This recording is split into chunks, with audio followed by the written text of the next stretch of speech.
ఈ car racing వ్యవహారంపై చిట్చాట్లో మంత్రి పొంగులేటి శ్రీనివాసరెడ్డి కీలక వ్యాఖ్యలు చేశారు. రేసింగ్ లో అవినీతి జరిగిందా లేదా అన్న దానిపై త్వరలో క్లారిటీ వస్తుందన్నారు. తప్పులు ఒప్పులు తేల్చేది కోర్టు అని పొంగులేటి శ్రీనివాసరెడ్డి స్పష్టం చేశారు.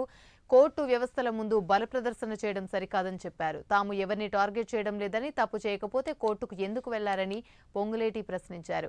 ఇతర మార్గాల్లో బీఆర్ఎస్ కు డబ్బు చేరిందన్న అనుమానాలున్నాయన్నారు. కేసీఆర్ ఏ కేసులో ఉన్నా హరీష్ అక్కడ ఉంటారని మంత్రి అన్నారు. జైలుకు వెళ్తేనే సీఎం అవుతాను అనుకుంటే కేటీఆర్ కంటే ముందు కవిత ఉన్నారని చిట్చాట్లు చెప్పారు. అరవింద్ కుమార్ నిజాలు చెప్తే ఈ కార్ రేసింగ్ లో అన్ని బయటకు వస్తాయన్నారు.